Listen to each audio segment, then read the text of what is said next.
SER Podcast. Y a esta hora empieza en Madrid la celebración de un triunfo inesperado y por eso más emocionante aún.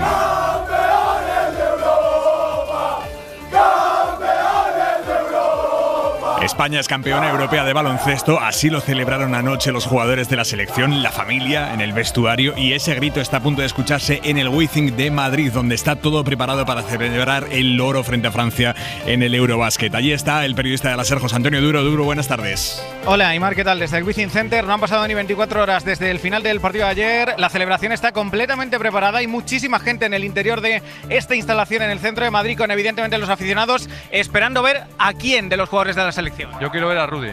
Yo quiero ver a Rudy. Yo también a Rudy. Rudy Fernández y los Hernán Gómez como grandes protagonistas de la selección, Aimar. Nosotros que hemos estado con ellos, ya les hemos visto en el hotel, algo cansados por el viaje, con el trofeo, también con esas medallas de oro, y esta selección que sonríe, que presume de este europeo tan celebrado como inesperado aquí en el centro de Madrid, en el Wizzing Center. Hay muchísima gente. A y media lo contamos con Gallego en Hora 25 Deportes. La Agencia Española de Meteorología avisa de que el otoño que tenemos por delante va a ser más cálido y más seco de lo normal. El otoño empieza oficialmente el jueves. De momento, para las próximas horas, el tiempo, Jordi Carbó. Buenas tardes. De momento, mañana, como ya ha pasado hoy, sí que va a llover, pero en puntos muy concretos de la península y Canarias. Será sobre todo durante la tarde y especialmente en las provincias de Huelva, Sevilla, al norte de Córdoba, así como en Extremadura.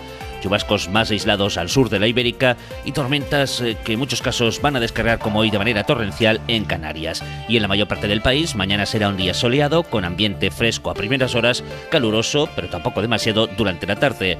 A finales de semana la lluvia podría ganar más protagonismo. Empieza Hora 25.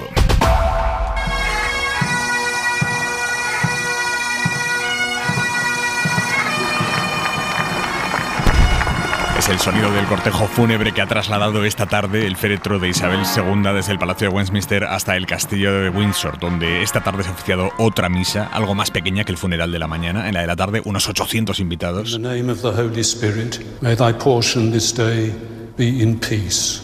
Y en cuestión de media hora van a enterrar a la reina en la capilla de San Jorge, junto a los restos de su marido, el duque de Edimburgo. Se terminan así unos fastos que han durado 11 días y que han puesto el país patas arriba, hoy especialmente la capital, Londres. Allí está José Luis Sastre. Buenas tardes. A veces, Aimar, buenas tardes. Nos ponemos a contar la de seguridad que hay cuando una ciudad coge una cumbre. Hoy acabamos antes y decimos que la ciudad entera era una cumbre. Hileras e hileras de policías, de calles cortadas, a las que ha salido la gente en un ambiente que era de duelo, pero también era de día festivo, lo que era un poco raro. La gente se acercaba a mirar, pero no podía. Eso no lo ha dado la BBC, que tenía medido cada plano, y en cambio se le han escapado cómo buscaban los suyos, sus planos, la gente que buscaba a su vez un hueco entre las vallas altas y tupidas, que levantaba los brazos para grabar algo con el móvil. Hoy aquí ha sido el día del selfie, de darse cuenta de que unanimidades no, pero sí un respeto colectivo por esta reina había. Esos 2 minutos de silencio han saltado el corsé del protocolo. Es lo que más ha logrado traspasar esas vallas, ver a gente que detenía su paso. Mañana ya con la vida normal, con nuevo rey, con nueva primera ministra, con manifestaciones que se están preparando, mañana empieza a poder resolverse la duda de qué empieza cuando se acaba el funeral que nunca terminaba. Y finalmente el protocolo inglés sí ha sentado juntos a los reyes y al emérito. Isabel Villar. Una imagen que no veíamos desde el año 2020, la del rey emérito y la reina Sofía sentados al lado de los actuales reyes, de Felipe y Leticia. Los 4 han compartido banco durante el funeral de Estado en la abadía de Westminster, porque así lo mandaba el protocolo de Buckingham. La imagen ya no se ha repetido esta tarde en Windsor, porque Juan Carlos I se ha vuelto a Arabia Saudí y la reina Leticia vuela a Nueva York. En todo caso, el gobierno ha insistido hoy en que quien representaba esta mañana oficialmente a España en ese funeral era el rey Felipe. José Manuel Álvarez es el ministro de Exteriores. El jefe del Estado está claro que es el rey Felipe VI. Es a quien yo acompaño tanto ayer como hoy en los funerales de la reina Isabel II. El rey emérito se encuentra en Londres respondiendo a una invitación a título personal y por lo tanto yo creo que los papeles están claramente definidos y el motivo de por qué se encuentran aquí también. Cientos de jefes de Estado y de Gobierno han acudido hoy a la abadía de Westminster, muchos de ellos directamente desde Londres se han ido a Nueva York. donde mañana empieza la Asamblea General de la ONU. El presidente del gobierno, Pedro Sánchez, está ya allí, acaba de aterrizar y dentro de poco más de una hora se va a reunir con el secretario general de Naciones Unidas, Antonio Guterres. A la espera de lo que dé de sí ese viaje internacional del presidente, hoy la noticia en el partido del presidente, que es el PSOE, es el conjunto de críticas que el castellano manchego Emiliano García Paje ha planteado a la línea de oposición oficial de su partido, a la línea de oposición de Ferraz. Lo ha hecho en una entrevista en El Mundo sobre los socios del PSOE. Dice García Paje que son malas compañías. Asegura en esa entrevista que el problema de los socios que apoyan o rebañan o arañan o le pasan peaje, asegura el gobierno, es que llevan en su código político la voluntad de desestabilizar al Estado. Los define como malas compañías y vaticina García Paje que si el PSOE sigue con esas compañías, es evidente que va a haber un castigo. Y sobre las críticas a Núñez Feijóo, a quien Sánchez ha acusado, por ejemplo, de ser un insolvente, García Paje asegura que no lo comparte.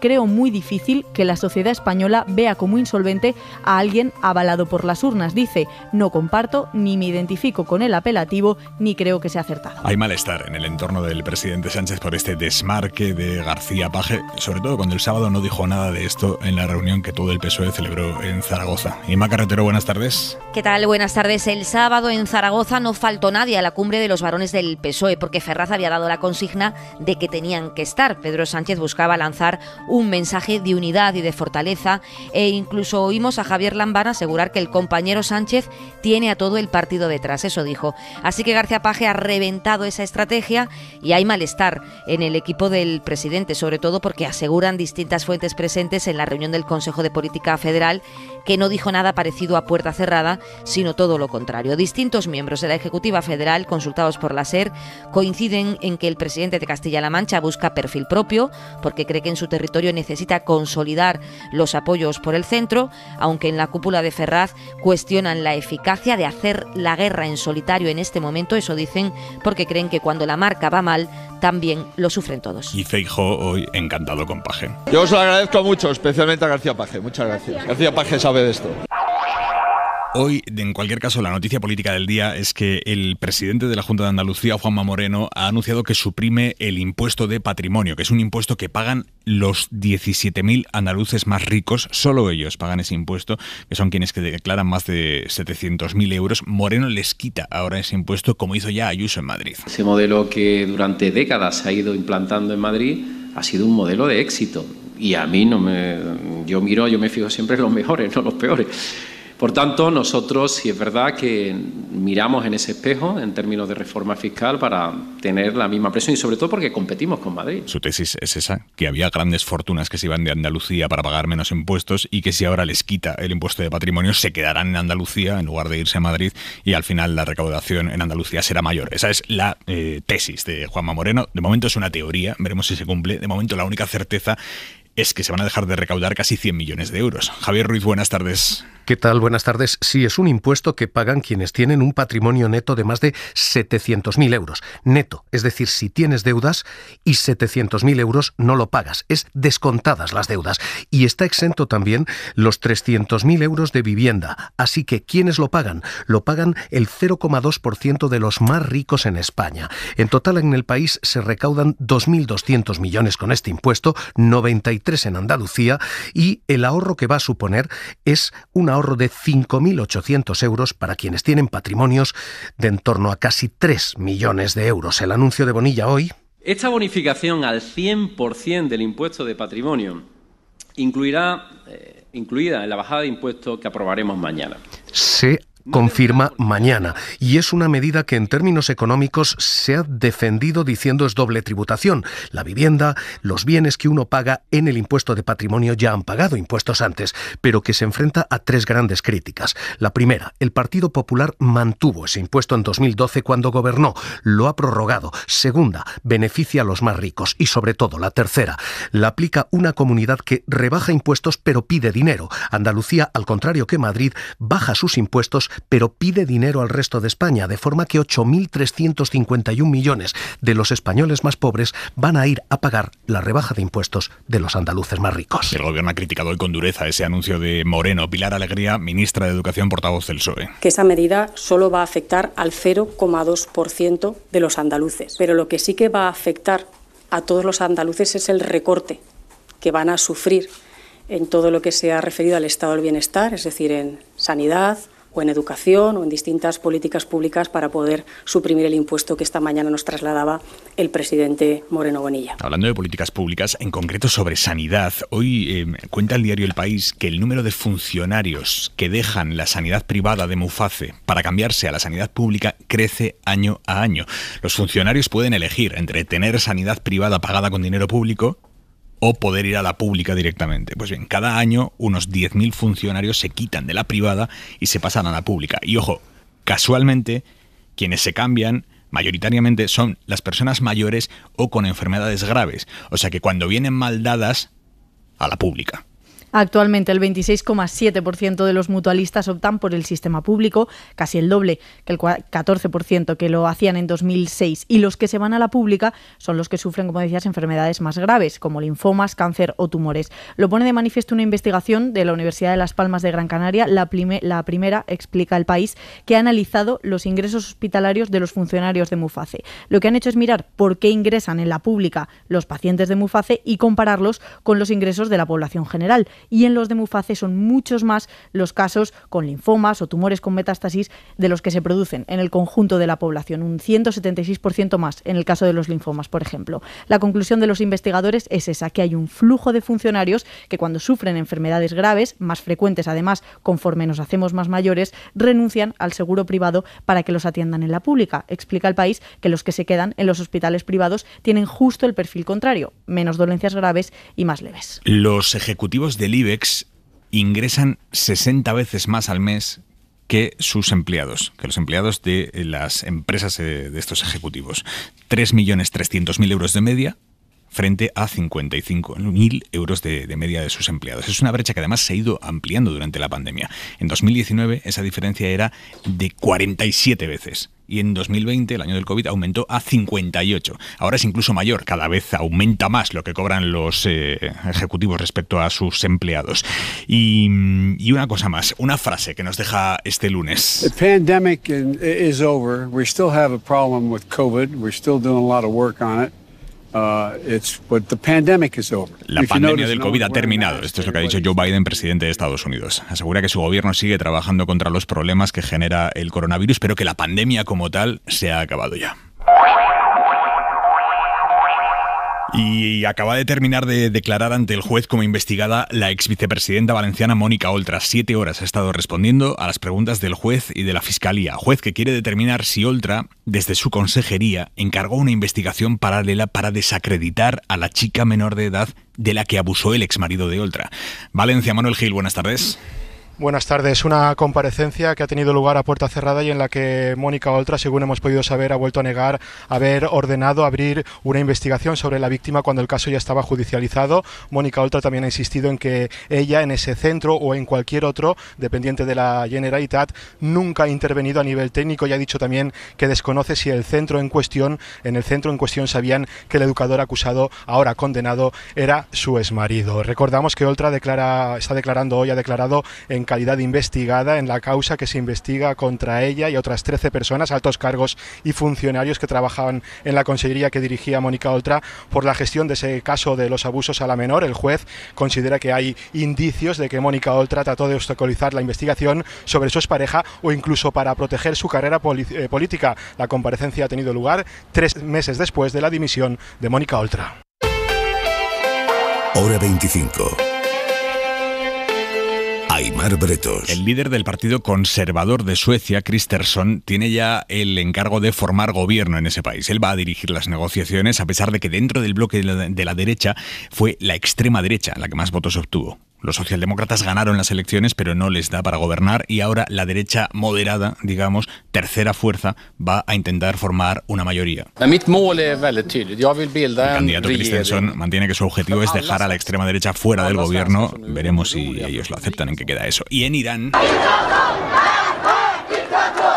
van a más las protestas por la muerte de una joven detenida la semana pasada por no llevar bien puesto el velo. La chica de 22 años murió en la comisaría en la que la había encerrado la policía de la moral iraní. La policía insiste en que murió de un infarto, que no le pegaron, pero la brutalidad policial contra mujeres que se saltan las llamadas normas de la moral allí en Irán es algo que viene de muy lejos. Álvaro Zamarreño. Las protestas por la muerte de Amini mientras estaba en comisaría reúnen dos elementos de hartazgo de millones de iraníes: la brutalidad de las fuerzas de seguridad y los esbirros del régimen, y la imposición de códigos morales que anulan la libertad de la mujer. Las explicaciones oficiales, negando el uso de la fuerza contra esta chica de 22 años, no generan mucha confianza viniendo de una policía religiosa con un largo historial de abusos. Aunque las mujeres iraníes han luchado desde el comienzo contra una dictadura religiosa que intenta degradarlas desde la revolución del 79, las redes sociales en Internet han multiplicado el alcance de su lucha. La aparición de este vídeo, en el que golpean y humillan a una mujer por mostrar su pelo, llevó a protestas en un país en el que no han faltado la imaginación, con campañas de activismo muchas veces hecho por mujeres solas en plena calle. Aquí en España siguen en busca y captura ahora mismo los 3 asaltantes de un bingo de Tortosa, en Cataluña, que esta madrugada han matado de un tiro en la cabeza a la única empleada que quedaba en el local, una mujer. El bingo estaba a punto de cerrar, así que dentro solo estaban esa mujer y un cliente que está ingresado ahora mismo herido porque le han disparado en la espalda. Los 3 atacantes se han dado la fuga. No está claro por qué entraron al bingo. Los Mossos descartan en principio el móvil económico. Radio Ebra, Julia Albacar. Sí, efectivamente, la investigación continúa abierta y bajo secreto de sumario. La policía de momento descarta el móvil económico, como decías, porque los 3 asaltantes no han intentado llevarse la caja con el dinero del bingo tras el ataque. Los hechos han sucedido minutos antes de la 1 de esta madrugada en un local situado en uno de los principales accesos de Tortosa. Los 3 individuos encapuchados han accedido al local armados con pistolas, donde han disparado a una de las trabajadoras a la cabeza y uno de los clientes a la espalda, las 2 únicas personas que permanecían en el establecimiento a esa hora. La mujer ha muerto horas más tarde en el Hospital Verge de la Cinta, en Tortosa, y el hombre sigue ingresado en estado grave, pero de momento no se teme por su vida. El Tribunal Supremo ha confirmado hoy la condena a prisión permanente revisable al asesino y violador de una niña de 13 años de la localidad catalana de Vilanova. Andrea Villoria. La Sala de lo Penal da por probado que el hombre introdujo a la menor en contra de su voluntad en su casa, el piso de abajo del domicilio de los abuelos de la niña. Se abalanzó sobre ella con la intención de violarla y la asfixió. Pasó mientras la pequeña bajaba a la portería donde la estaba esperando su padre. Los jueces escriben que desgraciadamente antes se encontró con el asesino, que acabó con la vida de una niña de 13 años, con su futuro como ser humano e indudablemente con la vida también de sus familiares. No fue un crimen por accidente o por enfermedad, escriben los jueces, sino por una conducta perversa. Fue un acto cruel de principio a fin, añaden, con una maldad absoluta y despiadada. Y en Alicante la jueza ha mandado a la cárcel a un hombre que ha asaltado la casa de su expareja. Se ha saltado la orden de alejamiento y ha conseguido entrar a la casa escalando 9 pisos por la fachada del edificio. La mujer tuvo que huir de la casa en cuanto el hombre entró por la ventana, un hombre que tiene antecedentes por malos tratos. Él había salido de la cárcel en junio y desde entonces, según la víctima, no paraba de acosarla. A veure, penya! Un brindis per l'Helena i l'Ivan. ¿Qué puede salir mal cuando una pareja moderna, urbanita de Barcelona se traslada al campo a hacer realidad el sueño de vivir en la naturaleza? Bueno, pues esta es la tesis que plantea el director vasco Mikel Gurrea con su ópera prima Suro, que hoy se ha presentado en el Festival de Cine de San Sebastián. Es un thriller protagonizado por Vicky Luengo, la recordarán de la genial Antidisturbios, y que tiene papeletas para llevarse la Concha de Oro allí en el Cinema al Día. En San Sebastián está la jefa de cultura de la SER, Pepa Blanes. No es fácil que una ópera prima compita en la sección oficial de un festival, por eso sorprende lo que ha conseguido el director donostiarra Mikel Gurrea, que debuta con su primera película, Suro, aquí en San Sebastián. Bon dia a tothom. Bon dia. Què, Maurici, com va? Bé. Porten bé o què? Un drama de una pareja joven que se va a vivir al campo, al Ampurdá, a trabajar en la pela de corcho, un microcosmos, el del ámbito rural, donde aparece el clasismo, el racismo y las cuestiones de género, como nos contaba su protagonista, la actriz Vicky Luengo. Es que hay mucho racismo en el campo rural. Y digo, pero vamos a ver, es que no hay mucho racismo en todos lados. Suro ha sido muy bien recibida por la crítica y demuestra el buen año que está manteniendo el cine español y la potencia de su cantera.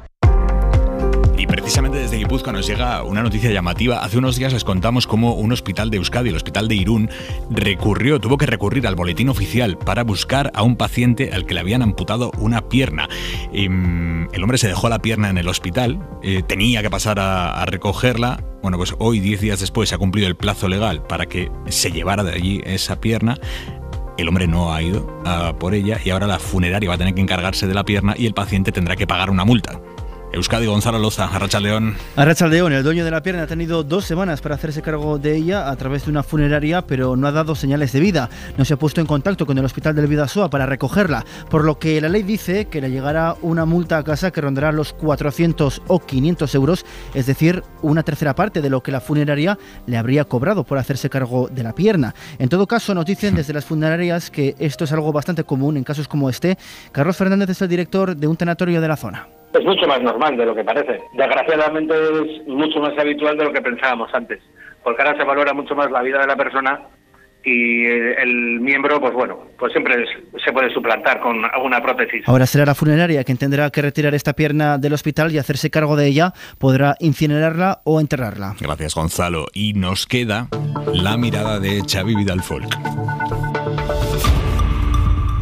Hoy finalmente Isabel II ha sido enterrada en Windsor. Descanse en paz. Han sido solemnes, espectaculares, muy hermosos los fastos de su adiós, incluso para TV3, que les ha dedicado enorme atención en contraste con el silencio que dispensa a los avatares de la monarquía española, cada cual con su capricho y con sus celos. De toda la intensa agenda desplegada estos días por el nuevo rey, Carlos, una visita debería provocar envidia a los españoles, la que realizó a Irlanda del Norte. Allá recibió el pésame del presidente de la Asamblea, Alex Maskey, y se reunió con los políticos locales más destacados encabezados por Michelle O'Neill.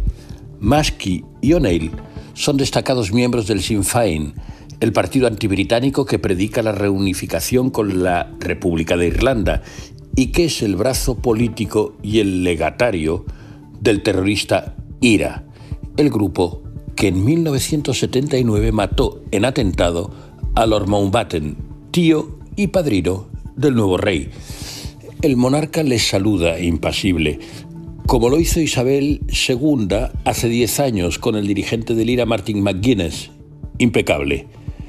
A muchos nos gustaría contemplar un encuentro así de Felipe VI con los sucesores de ETA, aunque ésta nos siga repugnando, incluso post-mortem. La diferencia con Reino Unido está en que España no ha sido potencia colonial ni racista en Euskadi, y en que el IRA pidió en 2002 sus más sinceras disculpas por los asesinatos cometidos. En cambio, Herri Batasuna y Bildu, de momento, solo han lamentado el dolor causado a las víctimas que nunca debería haberse producido. Alguien lo causó, ¿no es cierto? ¿No tienen nada más que añadir? Suscríbete a Hora 25. Todos los episodios y contenidos adicionales en la app de Cadena SER y en nuestros canales de Apple Podcast, Spotify, iVoox, Google Podcast y YouTube.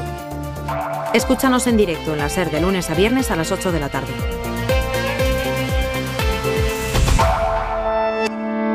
Cadena SER. La radio.